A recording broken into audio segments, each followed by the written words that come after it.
Hey everyone, welcome to the Flex Metal podcast today. My name is Eric Norman, and I will be joined here shortly with Christian Jorns, PT. And today we're going to talk about ACL rehab, and we're going to present two different cases, both ACL related. If you're a patient going through that right now, or if you've had something in the past like that. Otherwise, if you're just looking for some new information, some different perspectives, etc., hopefully you can find something good from that. Podcast is sponsored by nobody. We don't have a sponsor yet.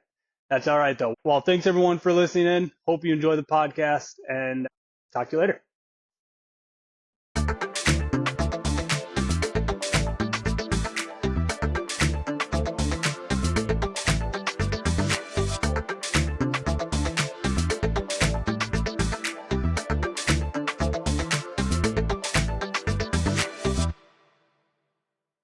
Hey, Christian, how's it going? Hey man, things are going pretty good over here. How are you? Yeah, I'm doing well. Doing well. I just got back from working a baseball tournament all weekend, like literally an hour ago. So Oh, that's right. it Did you was, play in it? no, I didn't play in it. I used to play with the team, but they just need help like running it. It's a big like playoff. I think we had like 8 teams playing this weekend, so we had like one game after another. It was fun though. It was fun. I'm kind of happy to be back because it's some long days there out in the sun, and it's kind of nice to be back inside relaxing. Of course. Yeah, I just had the Beach to Beacon, which is that local 10K That's right. that I've been Yeah. training. Yeah, it's been like 4 months of training for it. My goal was to be sub 50, and really that was to beat last year's time of 52:01 and to also hit a sub 8 minute mile pace, which I felt like was pretty doable. And I went into the race feeling cautiously optimistic. And like I trained a ton of hills. I trained in the heat and humidity here as much as I could leading up to it because like it's an August 3rd race. You never know what it's going to Yeah. look like. Right. And in the race, first mile was 7:33, second mile was Nice. 7:44. So I was going a lot faster than I thought. It Yeah. was actually quite comforting too after those first couple miles knowing that I had built up a bit of a cushion so I could more easily hit that sub 8 minute mile pace goal. But then all said and Yeah. done, I finished the race in 48:26, which was definitely better than I expected. Nice. So I'm very happy with that result. Yeah. That's awesome, dude. Right on. So you just got done training for that. What's up next for you? What are you thinking in terms of, take a couple of weeks off from doing any training, or are you going to get back into it with something else? I actually have a race on August 24th with my Oh, dog. okay. It's not really a race. It's like a fun, humane society, like bring your dog for a Yeah. 5K run. But we're Nice. using that as practice for an actual competitive dog owner race in April or May of next year that like I really want to do pretty well in. Nice. That's awesome. Yeah. And what kind of dog do you have again? He's a German Shepherd mix, so he's Okay. quite athletic. Yeah. Yeah. Nice. Nice. I'm sure filled with lots of energy too. Just runs around Oh, of everywhere. course. He is just ready. What's your training looking like these Heck days? yeah. Getting back into the swing of things. Summer has been so busy, and it's such a common excuse, I feel like, but like legit though, it's just been like I've only been at home one weekend in the last 2 months. It's just been like Monday through Thursday grinding at work, and then like Friday through Sunday I'm out of town, and then it's like I come back and I have to catch up on stuff, and it's like my training's been a little lackluster after this weekend, after the baseball stuff, pretty much like free now. So I'm looking forward to getting back into it. I was squatting the other day, and that's usually my like best facet of my training regimen. And I was doing like 250, 275, and that was like rough. I'm like, man, I got to get back into legs. I was kind of embarrassed for myself. So, um, I'm gonna try and start with some legs now. I think getting back into it and try and get them back up to par. But yeah, it was humbling to say the least. That's what happens when you take 2 months off, dude. You don't work out as much in 2 months, you lose it. So Dude, that's what it is. Like I haven't lifted much in the last 3 weeks, maybe two or three times, just because I was getting yeah. beat up with the running training. So I know my first squat session is going to be just fine. There you go. Yeah. All right. Well, I'm sure we could talk about our personal training lives all day long, but let's get into the podcast today. So, thanks everyone for joining the Flex Metal podcast. My name's Eric. I'm a PT, and I'm here with Christian, who's also a PT. And today we're going to talk about. We each have a case. We're going to talk about ACL rehab. And we're each going to come at it from a little bit different angle. And so I'm going to let Christian kind of go first here and take it away with what he's got, and then we'll chat about what's next. Cool. Well, thank you, Eric. So I'm going to talk about a 40-year-old mother who tore her ACL, PCL, MCL, and quite a bit of her meniscus after a skiing injury. She had all of them reconstructed in surgery, and I just want to be clear so you all know, this level of injury is not common. Most people that tear their ACL usually have one other thing going on. I've only ever had a handful of patients have this level of injury in the past. And this story is going to highlight the importance of setting people's expectations for surgery and for physical therapy. And then if you ever need ACL surgery, we'll highlight some of the things that you should be looking for from your surgical team as well as your physical therapist. So this client came to me 3 months after her surgery. When I met her, she was still using 2 crutches. She was really swollen, really stiff. Everything really hurt a lot. Her flexion, like her knee bend angle, was only 70, and she could not straighten her knee fully. Now, for more context, at 3 months post-op, I would have expected her to be off of her crutches, even with this level of injury. Off of her crutches, probably have about 110, 120 degrees of flexion, knee nearly straight, if not all the way straight. Definitely have some swelling still, but not as bad as she has it now. So she told me that since her surgery, she never had a clear idea of what was going on and what she should do or not do. She didn't know what was good or bad to feel in that knee, what range of motion was safe, what her weight bearing status should be, what exercises she should be doing, should they hurt, should they not. All these things were up in the air for her. She opened up to me quite a bit, and she said that she got the impression that her therapist wasn't quite sure how to handle the complexity of her case, and her surgical team didn't really provide clear guidance for her either, or for her therapist. At her 6-week post-op visit with her surgeon, he said that he would have expected her to be further along. That really got her irritated, and as she put it, how was she supposed to be somewhere if no one has told her how to get there? Then at her 3-month follow-up with her surgeon, he said that she should have been off the crutches by now. So it was about that time where she's like, look, I need to do something different. And so she sought us out. I've been working with her for about a month now. She's off her crutches. Her range of motion is definitely increasing pretty quickly, actually. Her swelling's coming down, and she's finally feeling more optimistic about her future. But she does know, like we all know, that she has a lot of work ahead of her, and she's got to get out of this big hole that she's in right now. And then I hear stories like this all the time where folks are just looking for a plan, and they can't seem to find it. For this client, she needed to know several things, and I'll highlight a few of them here. So first, she needs to know how much weight she's allowed to put on that leg and over what time frame. This instruction usually comes from the surgeon, but even if we as therapists don't have clear instruction from that surgeon, we have some pretty clear rules of thumb that we can use to decide that for them. For a pure ACL reconstruction, we let you put as much weight through it as you can handle without getting more pain, stiffness, or swelling, or at least keeping those to a minimum. And that's called weight bearing as tolerated. Sometimes with meniscus repairs, you'll hear that the surgeon wants them to be partial weight bearing, somewhere in like the 10 to 50%, for maybe 1 to 4 weeks. Second thing she should have known was that her range of motion needs to be done in a safe, comfortable way, and she needs to know what time frame to be increasing that range of motion.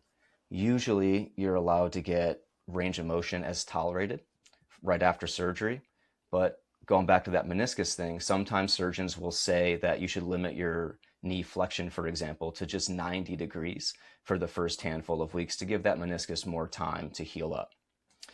And then the last thing that she should know is what feelings are normal and what she should be looking out for. In general, early after surgery, we focus on your pain, your stiffness, and your swelling to make you more comfortable and create a really good healing environment. And we like to choose exercises that help you reach those range of motion and weight bearing goals while also trying to decrease your swelling and all the while minimizing your discomfort. And I'll end with, there are two major reasons that we want you to be more comfortable. One is so you get more sleep, which we all know more sleep is better for great healing. Then another is that having less pain means we're less likely to be overworking those reconstructions, so we feel much better about your safety. A little pain is totally fine and normal. You're going to have it, but we want it to be managed. And in most cases, honestly, early after surgery, we don't use the no pain, no gain approach. Well, that's my story, Eric.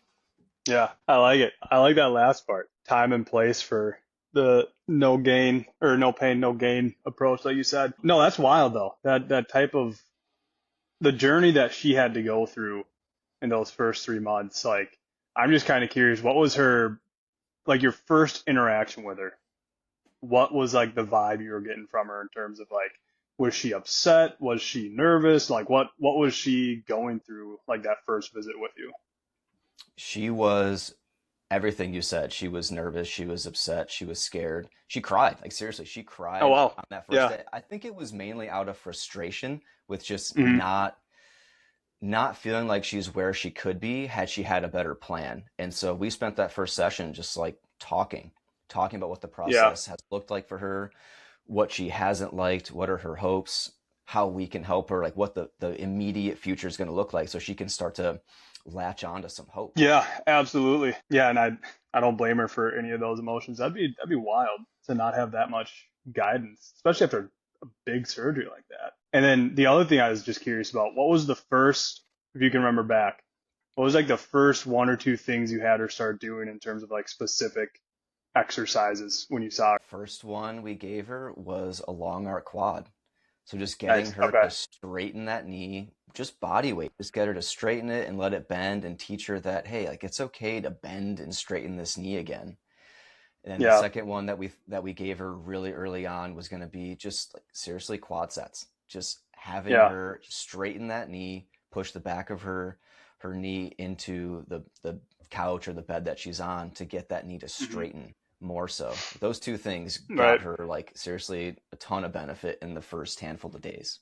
Yeah. And Yeah. I don't know why she wasn't doing them before. But here we are. Yeah. Right. Yeah. So don't bad talk quad sets for people that want to talk about underloading. Sometimes they can be helpful. But yeah, no, that's wild. Dude. Best of luck to her. Hopefully I'm sure everything will keep going well with you, but hopefully because I feel like sometimes we prescribe stuff that we know should work and everyone's different and sometimes the body just doesn't react the way we think it should. And so hopefully keep giving her what you know is right and hopefully she keeps responding well. Yep. But Well, right on. what's your story? Yeah. So mine's a little bit different. I'm still ACL, but only ACL, no PCL, no MCL, no meniscus. So my story is about a 22-year-old athlete. He's a Division II football player. Actually here so I live in Winona. We have a couple local colleges around the area. And so one of the colleges, Winona State, is a Division II program. And this is actually his second ACL tear. His freshman year, I believe, of college, he tore it once, had repaired, went through a year rehab, got back into playing, retoured again. He had it done back home where he's from. So it's been interesting getting to talk to the surgeon like via text, basically, not having him like in clinic like we might be used to. But so he came to me about, gosh, 4, 6 weeks, I want to say, after. Like he got some stuff for home that he was doing, but he came to me and, really great guy, got to know him. And one of the first things I learned was that, hey, this is my second ACL surgery, same knee. And the big message from the surgeon was, we're taking this slow. This was back in December, I believe. we had a lot of time before season started, which is actually coming up here. But we had a lot of times we knew that, hey, we can take this slow. We have time to mess around with. But yeah, so right away, it was very slow process. And it was really interesting because as therapists, I just mentioned we don't want to underload, but we want to be aggressive. But I think it's good to know when to be aggressive with your rehab and also not to be aggressive with the rehab. Especially with like a football player, right? Or any athlete, any active individual, right? They want to go, go, go. And it's, you got to give them what they want, but you also have to, give them what they need. So yeah, so he came to me and we got going on range of motion right away.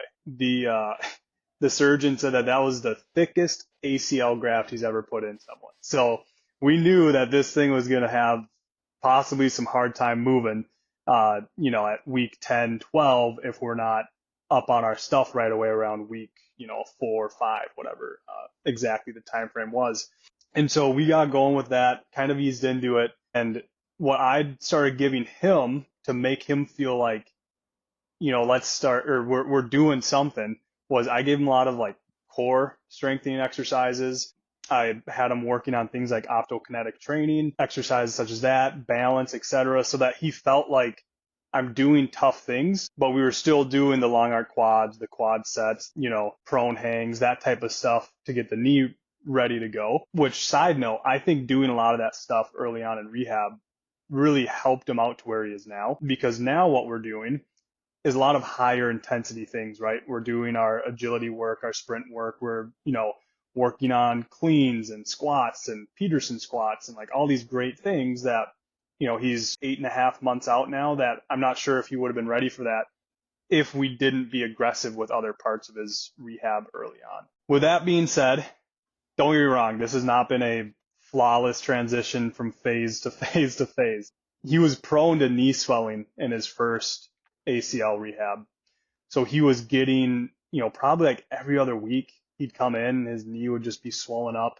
So we would have to take that into account. And it's like you'd go in there with this game plan of we're going to do X, Y, and Z. And then they come in, they're saying knee is stiff, more painful today, swollen. And you got to, audible and go a different route.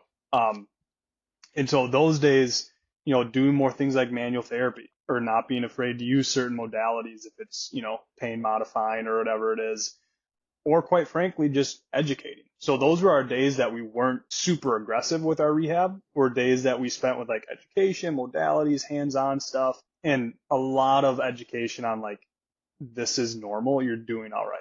Okay. Like, don't freak out. We're going to be good. We got time. And then as soon as things were looking good, we got aggressive again with it. And so that was a really good takeaway for me during this whole rehab process with my patient right now, that, when it's time to be aggressive, but don't be too aggressive when you can't. I think you're familiar with Greg Lehman, right? You are, yeah. So Greg Lehman, physiotherapist out of Canada. I went to one of his courses here, La Crosse, Wisconsin. He came down and taught a weekend course. So I'm going to use one of his sayings, so I want to credit him. I did not come up with this. And his saying is that you want to poke the bear, as in, you want to poke into that pain or be aggressive with your rehab, but you don't want to hump the shit out of it, So you want to poke the bear, but you don't want to go crazy with it, because you have to learn when to pull back at times and not be so aggressive. So yeah, that's the approach I took with him, and quite frankly, take with a lot of patients in terms of like poking into that pain or poking into things that are difficult, but not going overboard with it. So yeah, so that's my patient story on ACL. Like I said, a little bit different cases between the two of us, but I think they contrasted. Yeah, there's a lot of similarities there about like the don't poke the bear, but finding that balance. Before I get to that thought, Yeah. this is kind of embarrassing, but what is optokinetic training? I had to look it up before this call. Yeah. Yep. So to be fair, I didn't know what optokinetic training was when I first got out of PT school, and I don't think I would have known if it wasn't for I went to a vestibular course over a year ago now, and that was one of the things they talked about was this optokinetic training, and it's from our optokinetic reflex. And so, for example, what it is if you're like sitting at a stop train, like a train stop, and there's a train going by, and for people who are watching the podcast, you'll see my hands, but like when a train goes by, you can look to your right with only your eyes. So you're looking to the right with your eyes, and you can latch onto a train car. And as it goes by, you can follow it through your field of vision. And then once it leaves, your left visual field, your eyes can shoot back to the right and grab onto another train car and follow through. So it's that kind of back and forth reflex being able to do that. And you'll often see that's very challenging for individuals who have vestibular disorders, dizziness, etc. But there's also some cool research coming out in terms of doing optokinetic training post sports injury or trying to return to sport, especially like ACL. Because what that does is, I'd have them do like a single leg balance or something, or some type of somewhat simple exercise, but then have them start doing some form of optokinetic training. And it would take his ability to focus on that knee of his and have to, kind of stabilize subconsciously while he was doing this type of training. So yeah, that's something that I don't think a lot of people hear about, is that optokinetic training, but it's a really cool thing. Yeah, absolutely. It sounds like it ties in nicely with a lot of the motor control and motor learning exercises that we do, where you got people on different types of surfaces and different tasks they have to do, like do a balance task while shouting out numbers that you're throwing at them randomly, or playing catch on one foot. Like there's so many cool things you can do, and start adding in that reflex as well. Sounds like a really critical Yeah. path to more success with our patients longer term. Yeah. Yep. Absolutely. Yeah. So going back to that swelling, what do you think was the most important thing that you guys did to get through that? Yeah, that's a good question. We did a handful of things. I mean, we would do the whole compress, elevate, that type of stuff throughout the day. And it was tough because, I mean, he's a full-time college student as well. And so he did an amazing job with it, honestly. Like he killed it. He was doing classes, studying when he had downtime. He was going to the training room at the university and getting some compression and elevation to it and getting off his feet. I think the biggest thing though was just having good communication and having a good plan of attack when it came to activity modification. I think that was the biggest one, because eventually, after it happened one or two times, by the time the third time happened, he was already educated on how to modify his activity, and he was educated on knowing that this will go away. I just have to give it time and do things that I know will help it out when it comes to his activity modification. So I think that was probably the biggest thing that helped with the swelling, was that. And then, like I said, just his commitment to going to the training room and, on his free time, keep working on the. Yeah, and it sounds like you did this pretty flawlessly throughout that whole process. But just some general advice that you and I probably both give patients is working up to the swelling or the pain or the stiffness point and spending some time there without it getting worse, and then backing off of that point is almost always the best way to approach these sorts of problems. It doesn't always work, and of course there's a lot of nuance there, like you discovered, but it's a really good rule of thumb to follow and something we employ daily. Yeah, absolutely. No. Yeah, I couldn't agree more with that. And yeah, definitely, if you're listening to this and you feel like you have some of these issues, don't be afraid to reach out and ask a question. Or if you're seeing a therapist, ask the question. I know that sometimes I like to end my visits with, like, do you have any questions? Is there anything else I can help with? But sometimes we get busy, and that kind of slips our mind. And so if you're a patient and you have one of those questions about swelling or discomfort, maybe start your next visit out with that, or try and find a PT to talk to about that. I love that advice. That's exactly what I was going to try to end this podcast with. And like, it's just, we're people too. And I think it's important for patients to also stand up for themselves and be like, hey, Christian, or hey, Eric, Yeah. why are we doing this? Like, what's the purpose of this? Do you mind walking me through the rationale of this? It's just good for everyone. It checks our knowledge, and it makes sure that you feel like we're there to help you. We're actually capable of helping you.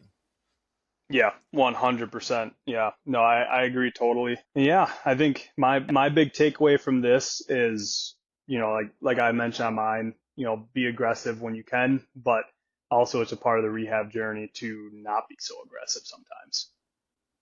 Yep, I agree with that entirely. But all right, well, any other last closing thoughts from you, Christian? I think you always end these things pretty well. I'm gonna leave it up to you if you have any last closing thoughts. I think I'm good on my Yeah, great. No pressure there. end. Well, I already ended with my previous thought. Perfect. All right. Awesome. Well, thanks everyone for listening to the podcast, Flex Metal Podcast. I'm sure we'll be out within the next week with another episode, so keep an eye out for that. And let us know if you have any questions or reach out to us via email. You can find that in the description below. And we'll see you guys next week. Awesome. We'll see you later, Christian.